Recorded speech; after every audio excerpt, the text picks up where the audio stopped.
Assalamualaikum warahmatullahi wabarakatuh. Saya Muhammad Hafizuddin Mihiu bin Abdullah. Saya penerima Nona Outstanding Business Award.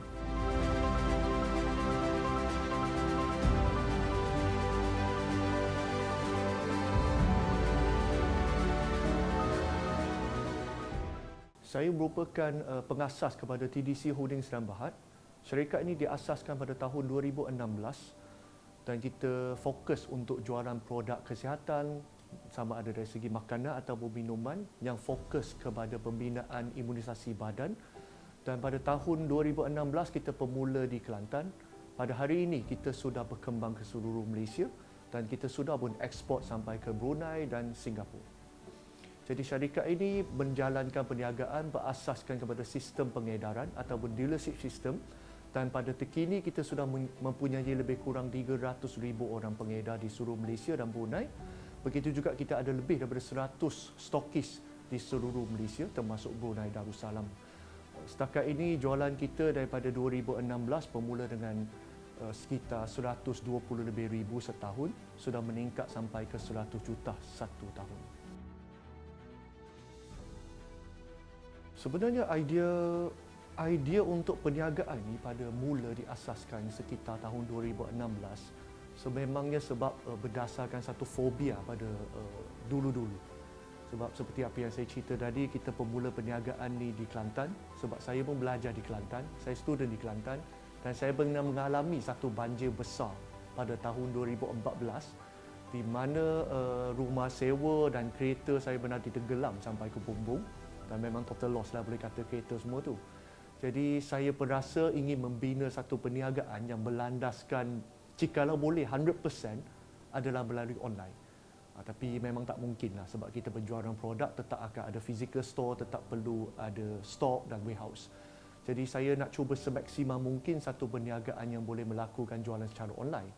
Jadi sejak 2016 lagi memang fokus kita macam mana nak digitalize everything, operation, accounting, HR management, marketing, semua benda yang semampunya kita buat melalui online supaya nak elak banjir lah sebab fobia banjir punya pasal.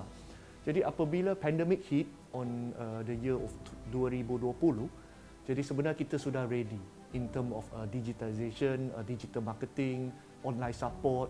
Jadi kita tidak terasa sangat impak apabila COVID-19 ditatang dengan PKP diumumkan, tidak boleh rentas daerah, negeri dan lain-lain.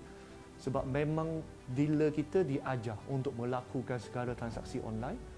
Staff kita pun diajar untuk melakukan accounting, HR, everything operation to online sebab kita sudah ada satu admin login yang memang sistem tu boleh kata 90% everything yang kita buat harian.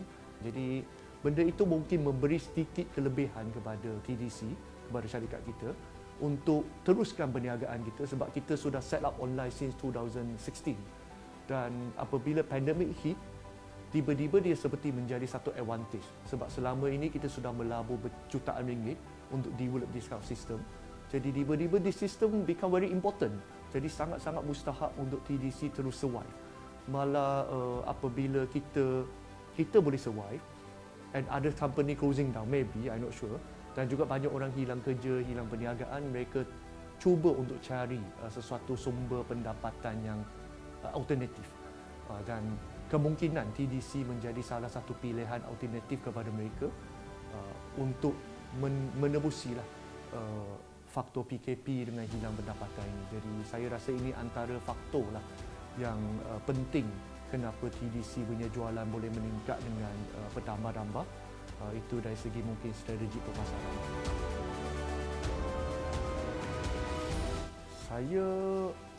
Saya banyak kenal mentor saya tapi mentor banyak tak kenal saya. Sebab mungkin sebab waktu kecil saya bukan daripada keluarga yang senang. Jadi saya dilahir pun di rumah setinggan sebenarnya. Jadi daripada kecil saya melihat mak ayah saya susah. Okay, benar jadi mewah tapi benar juga jatuh sedalam-dalamnya. Benar refinance banyak kali, benar terpaksa jual kereta, benar bina randa rumah, sewa menyewa, benar dihalau tuan penyewa. Jadi macam-macam benar berlalu dan terlintas dalam hati untuk tidak ingin keluarga saya hidup susah lagi, khususnya kepada ibu saya. Sebab saya tengok ibu saya selain kena jaga kita, dia terpaksa bekerja, terpaksa ambil 2-3 kerja. Okay, pagi satu kerja, petang satu kerja, malam pun masih perlu menjahit untuk menampung keperluan keluarga. Saya suka membaca kisah-kisah macam mana usahawan tempatan mereka membangun, macam mana mereka susah dahulu, macam mana usahawan Muslim dan Bumiputera mereka dapat turnover, okay, kekangan ekonomi mereka, status B40 mereka untuk maju ke depan. Jadi bagi saya tidak ada satu mentor yang tetap. Tetapi semua ini, kisah-kisah inspirasi mereka, contoh macam kisah Speedmark 99. Seorang OKU boleh mengasaskan satu perniagaan begitu luar biasa. Okay, begitu juga dengan Tan Sri Sheikh Berhoiri dan lain-lain orang-orang yang memang ramai orang kenal. Saya kenal mereka, mereka tak kenal saya. Dan saya sentiasa akan cuba mengambil peluang untuk mengenali mereka dengan lebih rapat dan mereka akan memberikan inspirasi, motivasi dan ayat-ayat kalau saya dapat bertepan dengan mereka untuk memajukan diri saya. Bagi saya semua ini adalah guru-guru saya. Multi-level marketing sebenarnya adalah salah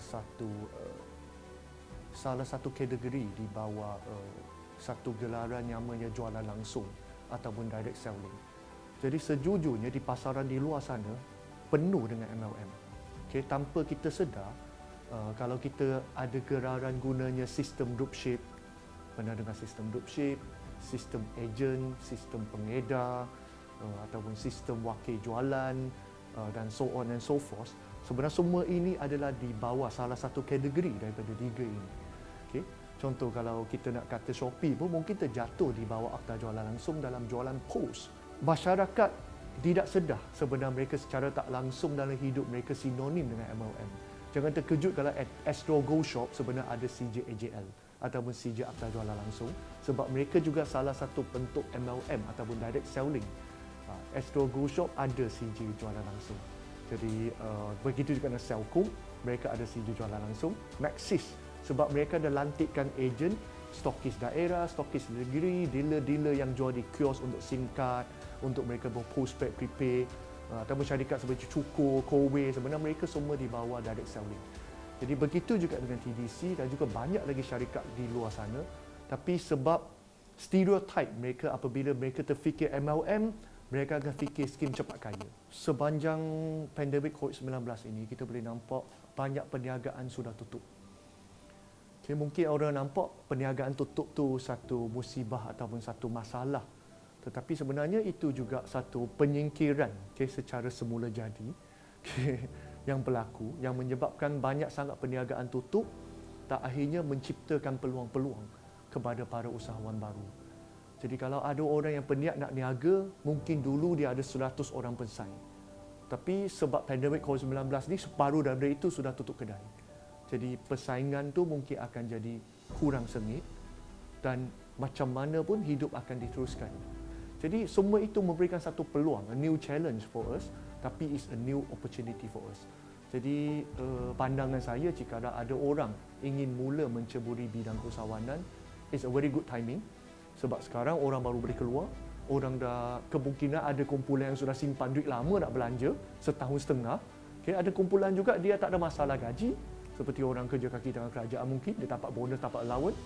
Jadi mereka boleh belanja besar. Dan it's a very good timing untuk kita cuba untuk integrate, hybridkan kita punya bisnes ke dalam bidang perniagaan yang baru kita.